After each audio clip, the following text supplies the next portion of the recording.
মণ্ডলী আজকে এই রাধা মাধব সম্প্রদায় আত্মায় থেকে আগত। এই সম্প্রদায়ের পক্ষ থেকে চলবে, এই সম্প্রদায়ের পক্ষ থেকে আমি শ্রী দীপক চন্দ্র বর্মন সকল সাধুগুরু বৈষ্ণব বৈষ্ণবী হিন্দু মুসলমান বৌদ্ধ খ্রিস্টান যে জাতি হোক না কেন, যে বর্ণের যে গোত্রই হোক না কেন, যে যেখান থেকে এই মধুমাখা কৃষ্ণ নাম শ্রবণ করছেন, সকলের চরণে একবার এই অধমের শত সহস্র কোটি প্রণাম গ্রহণ করবেন। হরে কৃষ্ণ।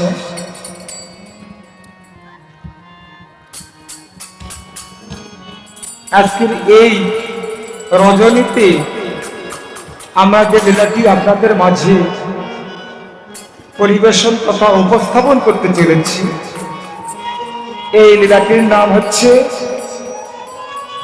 রাবণ বধ।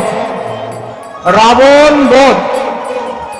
আসুন সবাই মিলে এই লীলাটি রস আস্বাদন করি।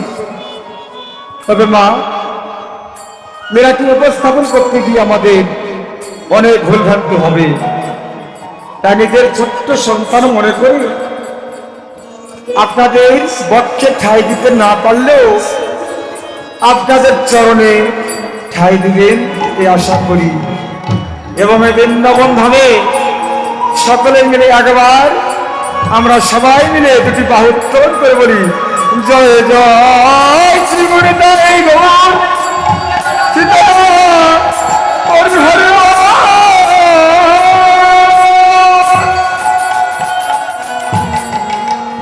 महाप्रभु की, राधा कृष्ण की, सन्यास ठाकुर की, भक्तबिंदु की। हरे कृष्ण।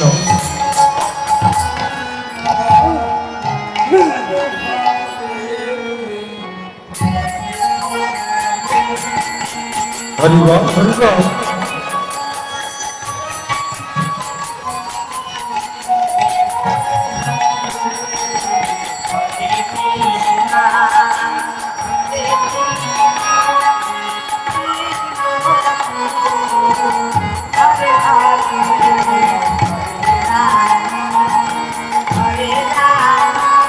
সত্য ত্রেতা দাপর কলি,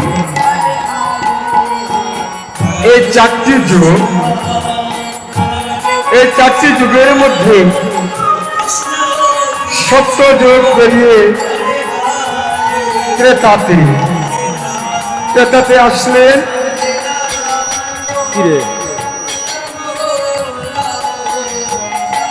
অযোধ্যা নগরী। অযোধ্যা রাজা দশরথের ঘরে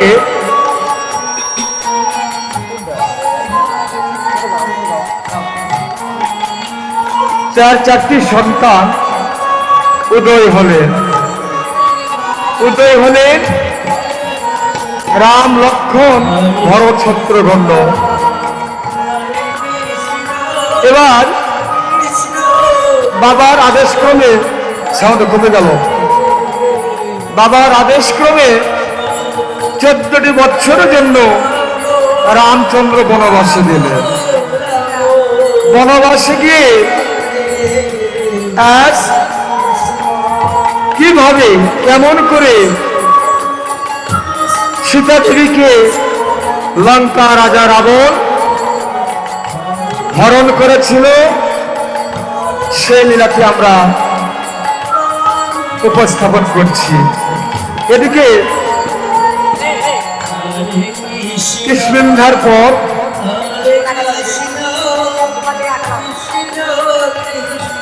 রামচন্দ্র তার সহধর্মিনী সীতা দেবীকে বামে নিয়ে বলছে, সীতা ঠাকুরানী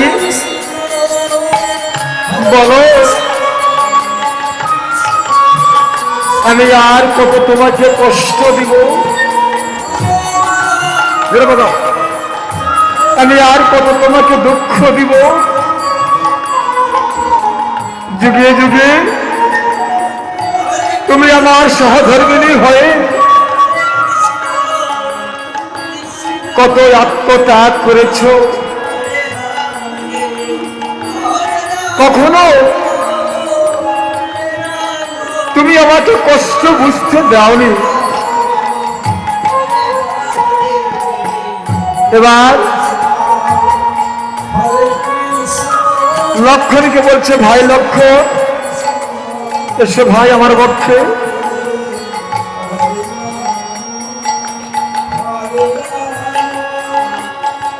দাদাকে বলছে, দাদা তোমার চরণে প্রণাম।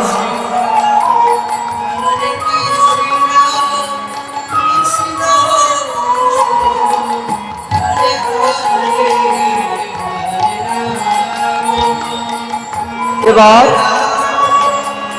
লক্ষণকে আশীর্বাদ করে বললেন, হে লক্ষণ দীর্ঘজীবী হও। দাদা বৌদিকে বলছে, দাদা বৌদি তোমরা একবার এসো, মনের মধ্যে হাঁটতে হাঁটতে তোমরা আজ ক্লান্ত হয়ে পড়েছ, এসো তোমাদের বসার ব্যবস্থা করেছি। Hello hello hello check, hello hello hello hello, একটু চিকন করো ভাই, চিকন চিকন। হরে কৃষ্ণ।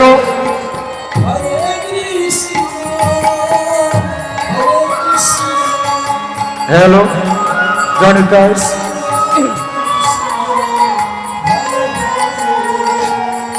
দাদাকে বলছে, দাদা তোমরা বসে থাকো,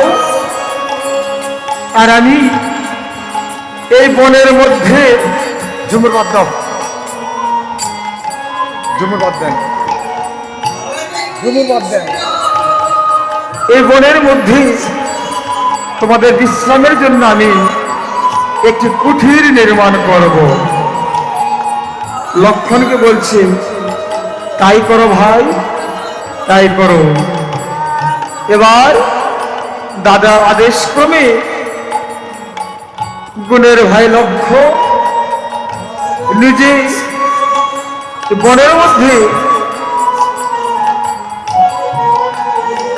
জঙ্গল থেকে কিছু পাতা সংগ্রহ করে দাদা বৌদির জন্য একটি কুঠির নির্মাণ করছেন।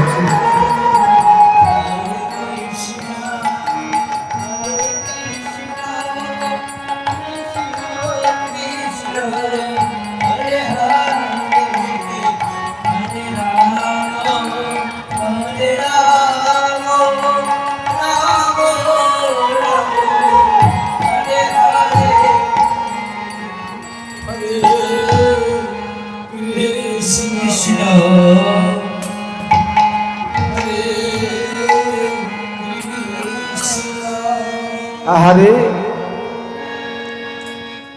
ধীরে বলো, হরে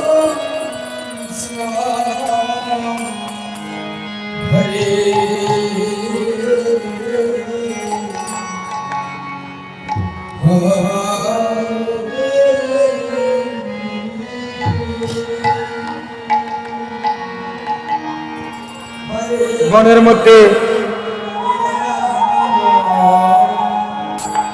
ছিন্ন পাতা পুঁতি দিয়ে আজ লক্ষণ কি করলেন, সুন্দর করে একটি কুঠির নির্মাণ করলেন।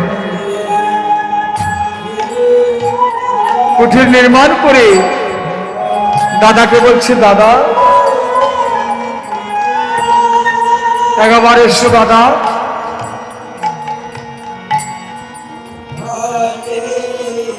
আমি যে কুঠির নির্মাণ করেছি তোমাদের পছন্দ হয়েছে তো?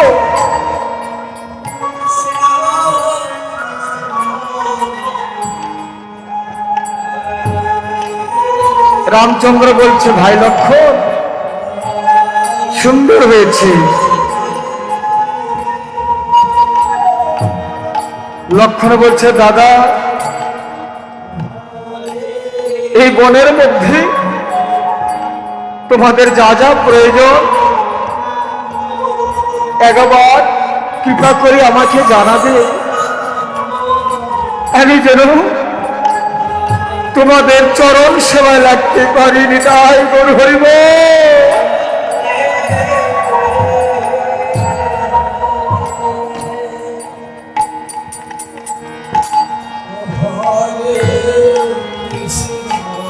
চলো দাদা, দাদা চলো, এখন তোমরা এই কুঠির মাঝে বিশ্রাম করো। তাই চলো ভাই, তাই চলো।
এদিকে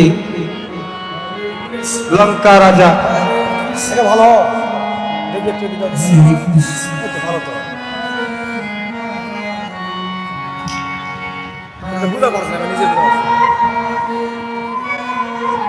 হ্যালো হ্যালো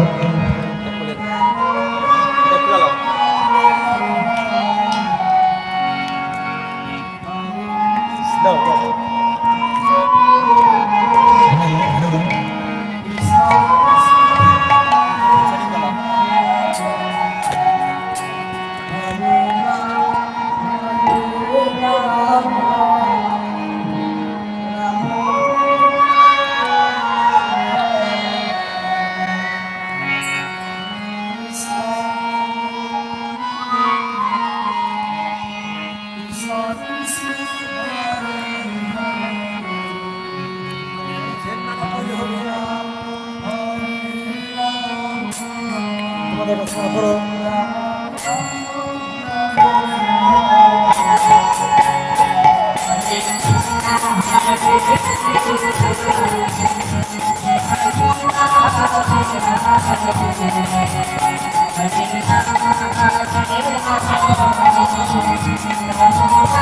hello hello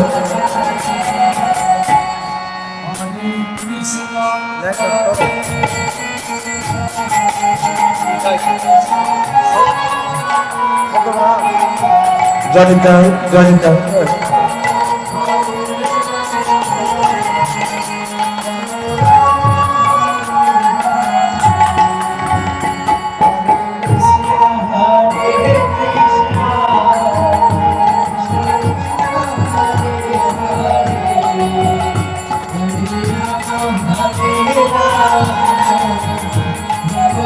জানে তাই। এদিকে লঙ্কা রাজা রাবণ, এই রাবণের বোন নাম তার শূর্পণখা। এই শূর্পণখা মনের আনন্দে ফুল বাগানে এসে ফুল তুলছে।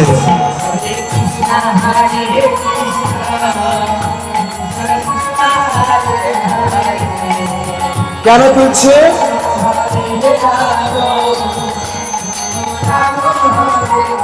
শূর্পণখা মনে মনে ভাবছে, আহারে, আজ আমি এই ফুলগুলো তুলে দিনে সুতোর মালাই রেখে আমার মনের মানুষের গলায় পরাবো, এই বলে নৃত্য করছে আর মনের মধ্যে পুষ্প চয়ন করছে। হরিবল হরিবল হরিবল।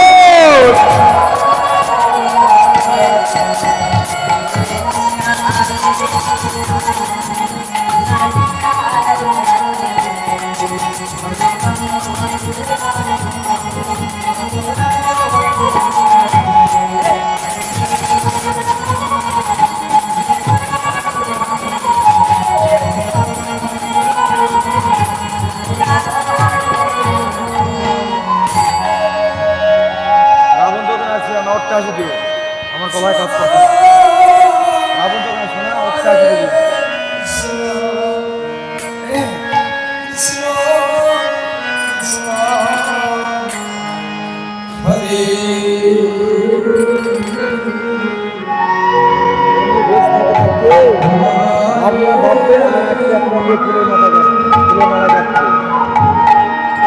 চলে গেল।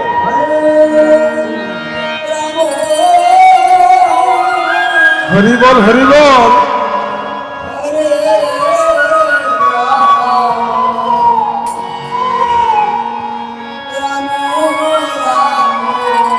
আজ ভগবান চাই না কোনো বিষয় সম্পত্তি, চাই না কোনো ধন। আজ দেখুন অযোধ্যা নগরী পরিত্যাগ করে আজ যে ছিল রাজার ছেলে রাজা হবে, সে রামচন্দ্র আজ বনের মধ্যে এসেছে, কত কষ্ট করছে।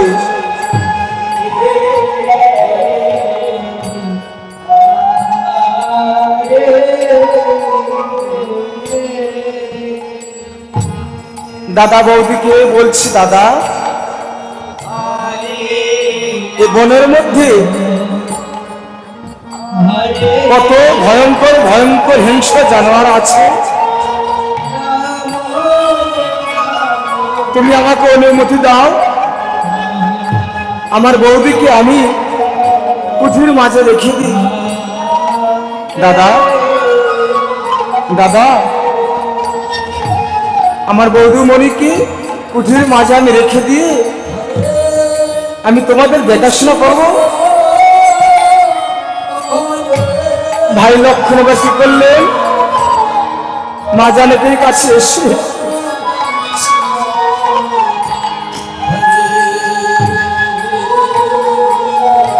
বলছে, মা জানকী তুমি এসো, তুমি অবুঝ নারী, তুমি কুঠির মাঝে এসো, আর আমার দুটি ভাই মিলে দেখি কি করতে পারি। তাই মা জানকীকে কি করলেন, কুঠির মাঝে রেখে দিলেন।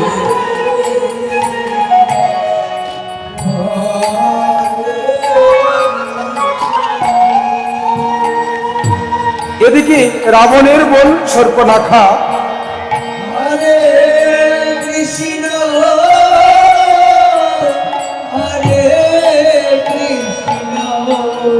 বিনে সুতোর মালা গেথে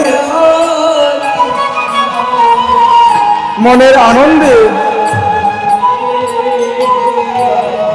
গান গাইছি, আর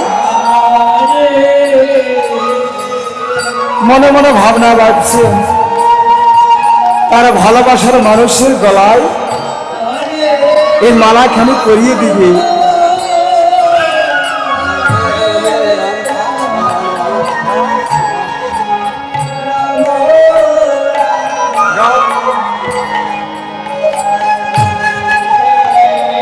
শূর্পণখা কি বলছে? আজ মনের আনন্দে কেমন করে গান করছে।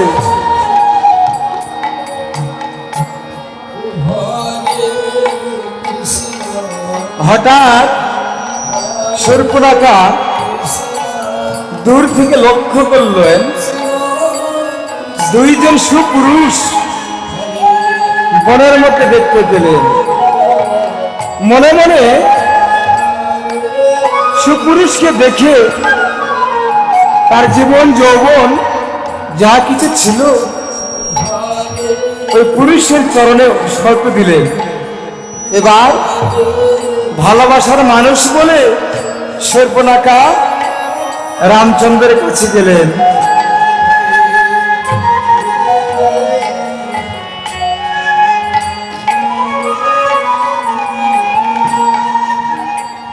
এবার রামচন্দ্রকে বলছে, হে সুপুরুষ, দেখো এই নির্জন গহন মনে আমার রূপ যৌবন পরিপূর্ণ। দেখো যুবক, তোমাকে আমার খুব ভালো লেগেছে।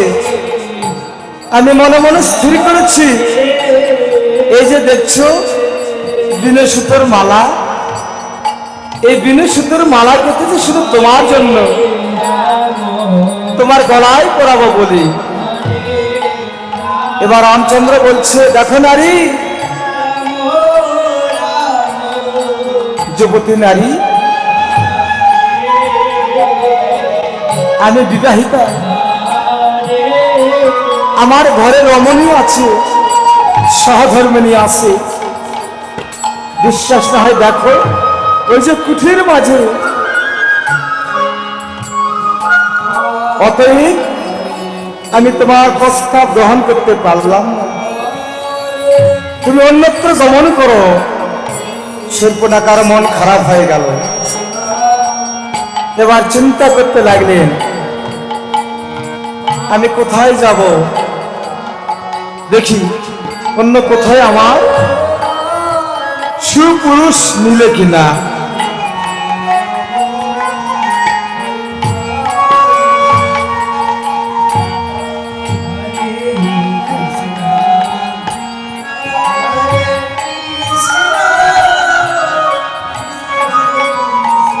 এদিকে হঠাৎ এক সুন্দর যুবককে দেখতে পেলেন। একই কে? এই নারী রমণী, কে তুমি এই নির্জন বনে? আর তুমি আমার কাছে আসছো কেন? এবার দুটি হাত জোর করে লক্ষণের চরণে করে বলছে, যুবক, ও যুবক, এই যে দেখছো একটি সুন্দর মালা, এই মালা আমি নিজের হাতে গেঁথেছি। কেন গেঁথেছি জানো? তোমার গলায় পরাবো বলে। লক্ষণ এবার ক্ষিপ্ত হলো, নাকি সরে যাও আমার কাছ থেকে, যাও বলছি, আমার কাছ থেকে সরে যাও। যতবার বলছে ততবার শূর্পণখা লক্ষণের কাছে যাচ্ছেন। শূর্পণখা বলছে, যুবক, তোমাকে যখন একবার পেয়েছি, তোমার গলায় আমার এই ফুলের মালা পরাবো আর আমার আপন করে নিব। লক্ষণ ক্ষিপ্ত হয়ে বলছে, চুপ করো রমণী, তোমার এত বড় শ্রদ্ধা, কোথায় থেকে এসেছ আর তুমি আমার গলায় মালা পরাবে? ছেড়ে যাও এখান থেকে, আমার সামনে থেকে। এবার কোথায় যখন শুনছে না, শূর্পণখা লক্ষণের দিকে এগিয়ে যাচ্ছে। এবার লক্ষণ ক্ষিপ্ত হলেন, রমণী, তুমি যখন আমার কথা শুনছো না, দেখো তাহলে তোমার আমি কি অবস্থা করি। এইবার কি করলেন, লক্ষণ তার অস্ত্র বের করে শূর্পণখার চুলের মুঠে ধরে তার নাক কান ছেদন করে দিলেন। নিতাই গৌতমানন্দ হরির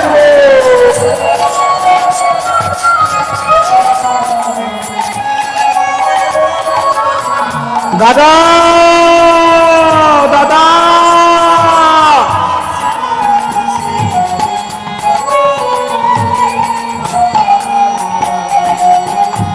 শূর্পণখার নাক কান ছেদন করে দিলেন।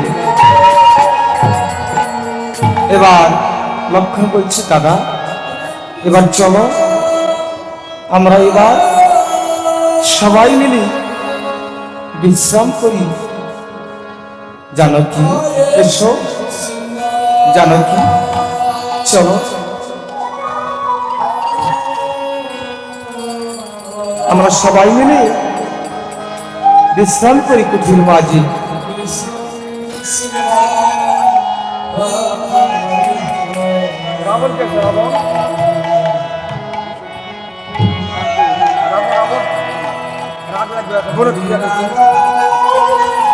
রাবণ